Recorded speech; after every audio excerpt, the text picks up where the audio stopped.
मान्सूनने आज पश्चिम बाजूला म्हणजे अरबी समुद्र असेल या ठिकाणी कोणतीही प्रगती केली नाही. मात्र पूर्व बाजू असेल ते पूर्व भागामध्ये मात्र मान्सूनने आज चांगली प्रगती केली. काल आपण सांगितलं तर पूर्वोत्तर जे काही राज्य असतील याच्यामध्ये सिक्कीम असेल, गंगटोक असेल, आसाम, याचबरोबर अरुणाचल प्रदेश, त्रिपुरा, मणिपूर, इम्फाळ संपूर्ण भागामध्ये मान्सूनने आज चांगली मजल मारली. याचबरोबर येणाऱ्या 24 तासामध्ये मान्सून अजून पुढे सरकण्याची दाट शक्यता आहे. याचबरोबर बंगालच्या उपसागरामधूनही मान्सून थोडंसं आगेचूक करण्याची दाट शक्यता आहे. याचबरोबर पश्चिम बाजूचा असं खास करून आपण जर विचार केला म्हणजे अरबी समुद्राकडून या भागामधून मान्सूनचं वारं जे आहे ते का पुढे सरकत नाही याचं कारणही आपण या व्हिडिओमध्ये पाहणार आहोत. सर्वप्रथम वारे ही दिशा सिस्टम प्रणालीबद्दल आपण जर पाहिलं तर येणाऱ्या 11 तारखेला एक WD उत्तर भारतामध्ये दाखल होईल. याचबरोबर मान्सून संथ का आहे याची बहुतांशी कारणं आहेत की वाऱ्याची दिशा असेल, याचबरोबर उत्तरेकडून जे वारा आहे या वाऱ्याचा प्रभाव या ठिकाणी आपल्याला पाहायला मिळतोय. आपण जर पाहिलं अरबी समुद्राच्या मध्यभागापासून या ठिकाणापासून जे दक्षिणेला वारं वाहत आहे हे वारं आहे मान्सूनचं वारं.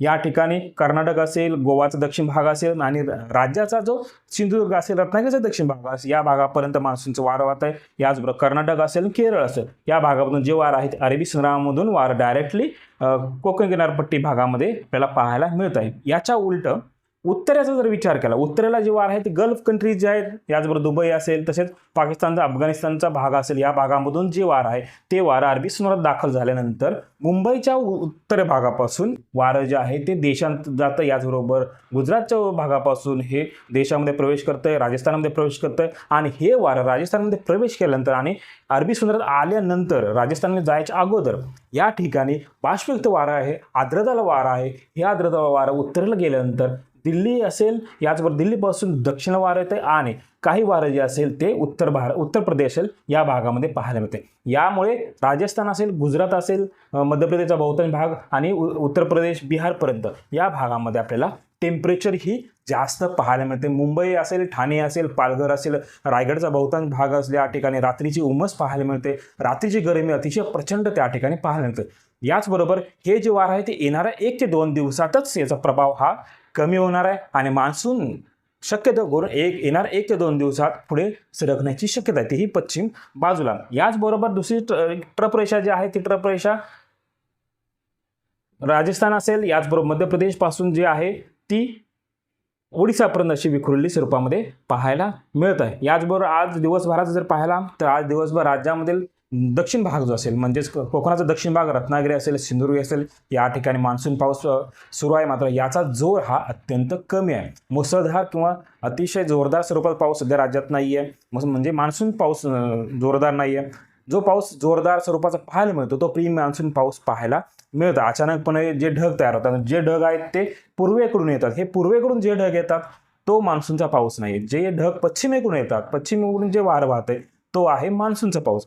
याचबरोबर मान्सून हा लवकरच राज्यामध्ये सक्रिय होईल. मात्र येणाऱ्या 14 तारखेपर्यंत मान्सूनचा जोर कमी राहिलेला पाहायला मिळणार आहे. पाऊस पडणार आहे मात्र हलक्या स्वरूपात पाऊस पाहायला मिळेल. 15 ते 16 तारखेपर्यंत संपूर्ण राज्य हा मान्सून कव्हर करेल आणि 16 ते पुढचा काही कालावधी असेल त्या ठिकाणी शक्यतो करून राज्यात पाऊस हा जोरदार स्वरूपात पाहायला मिळेल. याच्यामध्ये खानदेशचा भाग असेल, मराठवाडा असेल, विदर्भ असेल, पश्चिम महाराष्ट्र असेल आणि कोकण किनारपट्टी.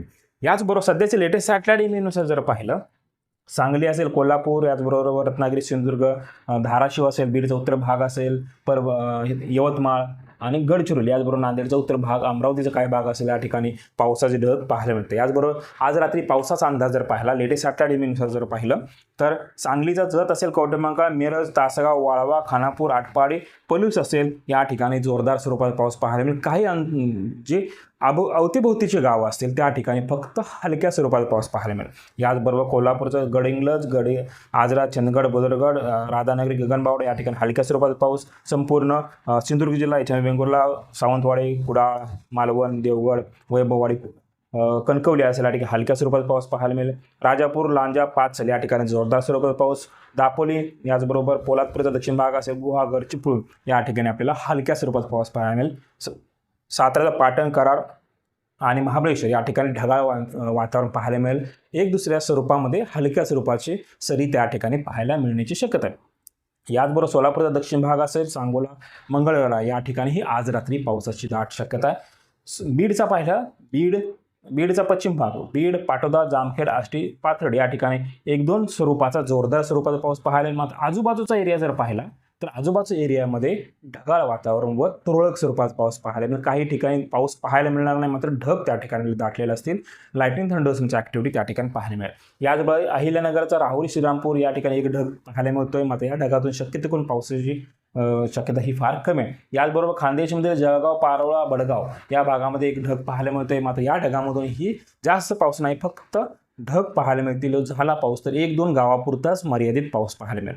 याचबरोबर कोकणाचा उत्तर भाग म्हणजेच पालघरचा आणि वसईचा भाग जो असेल या ठिकाणी एक ढग पाहायला मिळतोय. या ढगामधून ही एकदम तुरळक स्वरूपाचा पाऊस पाहायला मिळेल, जास्त जोरदार त्या ठिकाणी पाऊस पाहायला मिळणार नाही.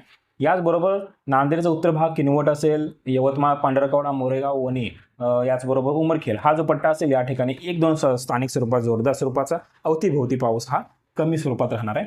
वर्धाचा आष्टी, कारंजा, याचबरोबर अमरावतीचा तिवसा असेल, याचबरोबर नागपूरचा उत्तर भाग, पारशिवनी, रामटेक आणि चंद्रपूर, शिंदेवाडी, ब्रह्मपुरी, याचबरोबर गडचिरोलीचा चारमोशी, गडचिरोली तालुका असेल या ठिकाणी मध्यम स्वरूपाचा पाऊस आज रात्री पाहायला मिळण्याची दाट शक्यता. याचबरोबर आज रात्रीनंतर सकाळच्या वेळेलाही काही पावसाची व्याप्ती पाहायला मिळण्याची दाट शक्यता आहे. याचबरोबर येणाऱ्या 24 तासाचा जर विचार केला तर येणाऱ्या 24 तासामध्ये मान्सूनचा प्रगती थोडीशी पश्चिमेला होण्याची दाट शक्यता आहे. रायगडचा जो दक्षिण भाग असेल यापर्यंत मान्सून येण्याची दाट शक्यता आहे. सर्वप्रथम कोकणाकडून जर पाहिलं, रायगडचा दक्षिण भाग असेल, पेन, पाली, याचबरोबर रोहा असेल, माणगाव असेल, पोलादपूरपर्यंत ढग दाटलेले जास्त पाहायला मिळतील. काही 1-2 पर्टिक्युलर एरिया असेल त्या ठिकाणीच फक्त लाईट रेन पाहायला मिळणार. उत्तरेच्या संपूर्ण भागामध्ये ड्राय वेदर राहील, फक्त ढगाळवातावरण पाहायला मिळणार. मुंबई शहर असेल, पालघर ठाणे असेल, याचबरोबर पनवेल असेल, घनसोली, रबाळे, ऐरोली या ठिकाणी अधूनमधून ढग पाहायला मिळतील.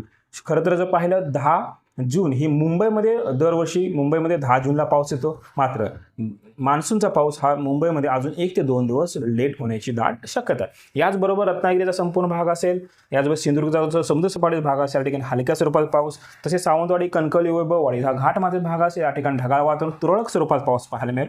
पश्चिम महाराष्ट्राचा जर विचार केला तर कोल्हापूरचा गडहिंग्लज, कागल, पन्हाळा, हातकणंगले, शिरोळ या ठिकाणी हलक्या स्वरूपाचा व घाटमाथ्याचा भाग असेल, भुदरगड असेल, राधानगरी असेल, या ठिकाणी ढगाळ वातावरण व काही अंशी तुरळक स्वरूपाचा पाऊस पाहायला मिळेल. जोरदार स्वरूपात पाऊस त्या ठिकाणी नाही पाहायला मिळणार.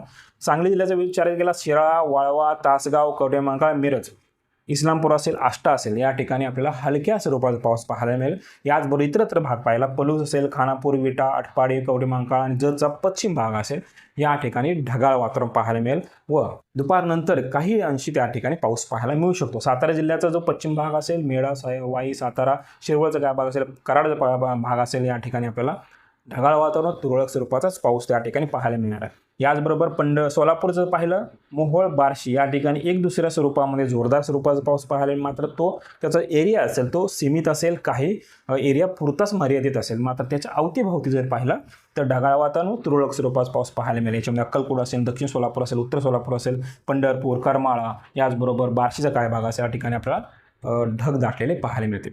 याचबरोबर अहिल्यानगर असेल, पुणे असेल या ठिकाणी शक्यतो कोण ड्राय वेदर राहणार आहे. खानदेशमधील नाशिक, धुळे, नंदुरबार, जळगाव संपूर्ण भागामध्ये ड्राय वेदर राहू शकतं, मात्र पारोळा, बडगाव, चाळीसगाव या ठिकाणी ढग दाटलेले पाहायला मिळण्याची दाट शक्यता आहे. याचबरोबर मराठवाड्याचा विचार केला, मराठवाड्याचा धाराशिवचा पश्चिम भाग असेल, पारंडा, भूम, कळंब, धाराशिव या ठिकाणी हलक्या स्वरूपात पाऊस पाहायला मिळेल. उमरगामध्ये शक्यतो कोण ड्राय वेदर राहील. लातूर, नांदेड या दोन्ही जिल्ह्यांमध्ये शक्यतो कोण ड्राय वेदर राहणार आहे, काही अंशी ढगाळ वातावरण पाहायला मिळेल. याचबरोबर हिंगोलीचा उत्तर भाग असेल, या ठिकाणी ढगाळ वातावरण तुरळक स्वरूपात 1-2 ठिकाणीच पाहायला मिळेल. परभणीमध्ये गंगाखेड असेल, पाथरी असेल, ड्राय वेदर राहणार आहे. याचबरोबर बीडचं जर पाहिलं, केज, बीड हलक्या स्वरूपात पाऊस, माजलगाव, अंबेजोगाई, गेवराई, आष्टी ड्राय वेदर राहणार आहे. जालनाचा उत्तरचा भाग असेल आणि संभाजीनगरचा पूर्व भाग असेल, भोकरदन, बिल्लोल, याचबरोबर जालना तालुका असेल या ठिकाणी हलक्या स्वरूपात पाऊस, ढगाळ वातावरण पाहायला मिळेल. उर्वरित सर्व ठिकाणी शक्यतो करून ड्राय वेदर पाहायला मिळण्याची दाट शक्यता आहे. याचबरोबर विदर्भाचा जर केला, विदर्भामधील बुलढाणाचा भाग जो असेल, चिखली असेल, सिंदखेड राजा, लोणार या ठिकाणी ढगाळ वातावरण पाहायला मिळेल. हलक्या स्वरूपात पाऊस हा काही वेळापुरता पाहायला मिळेल. पूर्वच बाजू मात्र पूर्णपणे ड्राय राहणार आहे. अकोला, वाशिम संपूर्णपणे ड्राय वेदर राहू शकतो. अमरावतीमध्ये ढगाळ वातावरण तुरळक स्वरूपात पाऊस.